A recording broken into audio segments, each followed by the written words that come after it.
Dad shut himself inside his bunker at the beginning of 2020. He said the world was about to end, and when we didn't believe him, he told us to wake up. It was raining that day. I remember focusing on the water hitting the window panes while my sister tried to change my dad's mind. I knew it was no use. He was too stubborn to listen to anyone, except maybe Donald Trump. WHO had just declared that COVID-19 had pushed the world into a pandemic. Dad wanted us to join him, and when we told him no, he called us brainwashed. He purchased the land before I was born, only because of the dilapidated military facility that came with it. It was abandoned sometime in the 60s, I think. My sister was there from the beginning, even before Dad's obsession pushed Mom away. It's hard for me to imagine what it was like back then. Mom says he was a gentleman, but they married young, and a person can change a lot during those years. And so did Dad. All I remember from him during childhood are the weekends at the bunker, constantly renovating it and stockpiling it with everything he would need to survive down there. We couldn't stop him. He wasn't the best dad, not even a good one. But it was sad to see him go all the same. He was excited, even though he thought the civilization was about to collapse. I guess that happens when you've spent your entire adult life preparing. We had to set up an old radio to keep in touch with him. He didn't trust mobile phones. We didn't hear from him often, just once a month, sometimes less. The last time he radioed in, he said he found a hidden door. He was going to see where it went. That was 3 months ago. You think he's okay? My sister said. He wasn't in great health. I told him. We sat in the car on our way to check up on him, driving through the heat wave. His radio might have broken down. I said, let's not assume the worst. But I felt worried too. There was something strange about that hidden door, and his tone when he mentioned it. It didn't sit right with me. But maybe it was just the heat and the endless desert around us that played tricks on my mind. I couldn't really tell.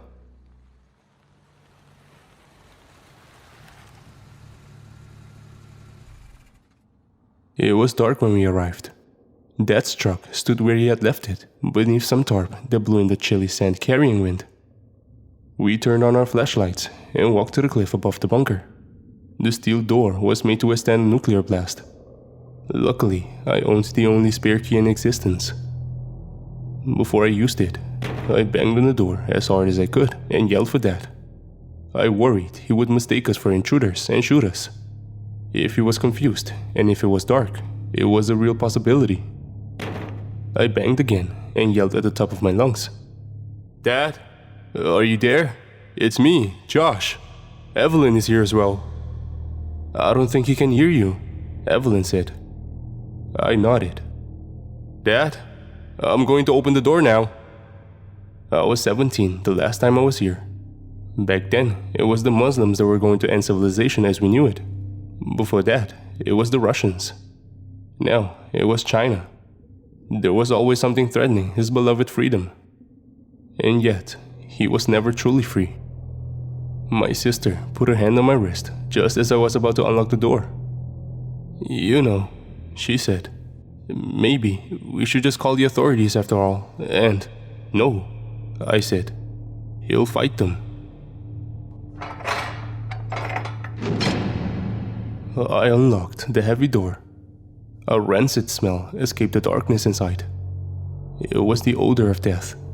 I recognized it from when Dad tried and ultimately failed to learn how to hunt and let a reindeer carcass rot on the property for weeks. My sister had already stopped visiting him by then. I didn't tell her what the smell reminded me of. She covered her nose with her shirt. We descended the spiral stairs. It creaked for each step we took, almost as if it was about to fall apart. I tried the light switch at the bottom.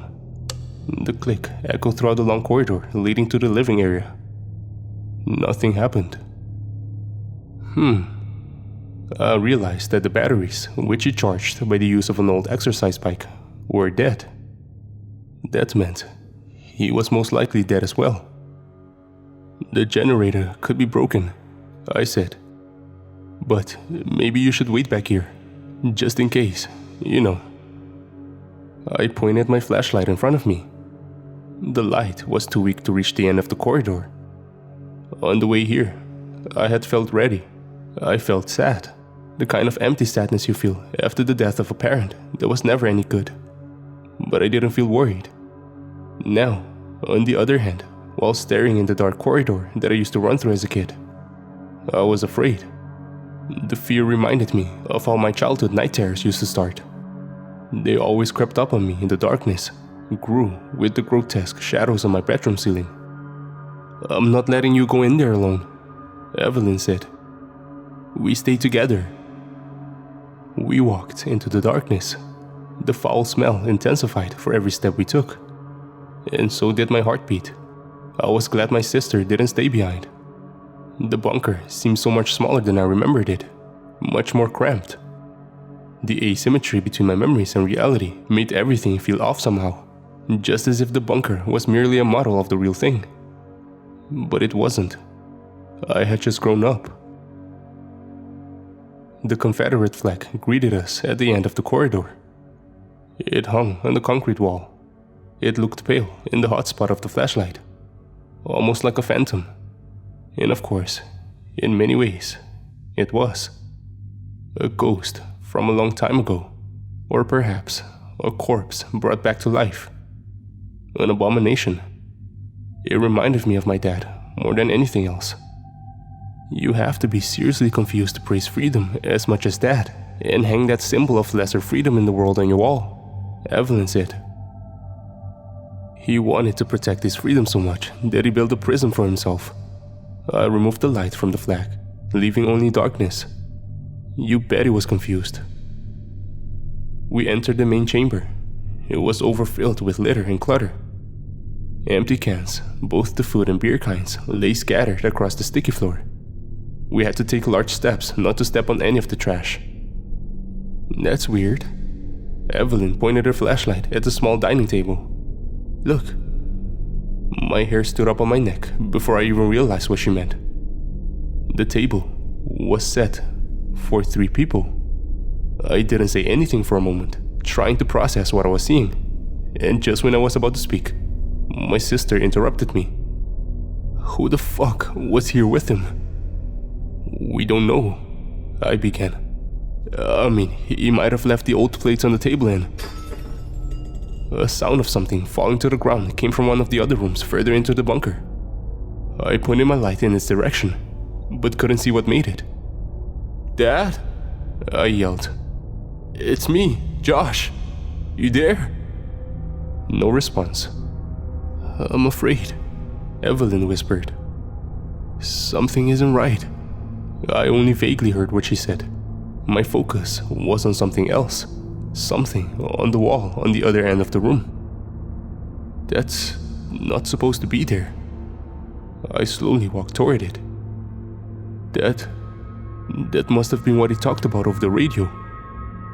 Dad had hacked away a layer of concrete for whatever reason and uncovered a rusty metal door behind it. It stood ajar. A lukewarm, musty breeze came out of it. My sister walked up to me as I carefully pried the door open with the back of my flashlight. I felt my heart in my throat. I could hear my sister begging for us to leave, almost in tears. But I needed to know what was behind that door. It was imperative to understand what had happened here.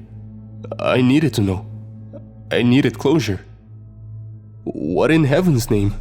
Evelyn looked over my shoulder. Why is this here? Behind the door was a room about the size of a broom cupboard. It was unremarkable, except for a circular hole in the middle of the floor. I shone my light into it, but I couldn't see the bottom. Just as I thought it was big enough for a person, my sister said, Do you think he fell? Drops of sweat from my forehead fell down the pit. I felt dizzy and stepped back, afraid I would fall inside. My sister picked up a can filled with some rotten beans and threw it down the hole. It clattered against the walls as it bounced from one side to another. The sound faded away until we couldn't hear it anymore. There was no indication it touched down at the bottom. I stretched out my hand and held it above the opening. It's warm, I said. The air, I mean. Maybe he fell. Evelyn stepped back, almost as if she were convinced. Can we please get out of here? She reached for my arm. We can return with the police. Please. Josh? It wasn't dark when Dad found this, I said. He would have seen the hole. Josh? Please. Just give me a moment to think. I walked toward the hallway that led to the other rooms, desperately hoping to find him. For some reason, it was important for me to see him, to be able to leave without wandering. I needed to know that he was truly dead. I just want to. I stopped myself after I accidentally pointed a flashlight on the floor in the middle of the hallway, revealing a pair of feet. I think I found him. I ran up to the body. Wait! Evelyn yelled and reluctantly followed me to avoid being left alone. It wasn't that. I screamed upon the realization. My mind couldn't comprehend what I had just seen. I spun around and tried to run away, completely acting on instinct, and crashed into my sister. She grabbed me, kept me still, and as she looked behind me, down at the dead body on the floor, she began to cry while her hands trembled uncontrollably against my shoulders. "Oh my God," she said. How is it possible? It's you! Let's get the fuck out of here," I said. "Move." There was nothing that could explain this, and the more my mind tried to, moving in an endless loop doing so, the dread grew inside of me. I only got a glimpse of the body before I panicked, but my sister was right. The half-rotten face was the same as mine, with a bullet in the middle of the forehead. We stumbled our way through the living area, tipping over chairs and kicking cans all over the place. And just as we were about to get out of the mess, a familiar voice echoed through the hallway we had just escaped. "Josh!" It was Dad. We both stopped in our tracks. "Is that you? Josh?" "Dad?" I yelled back. "What the fuck is going on here?"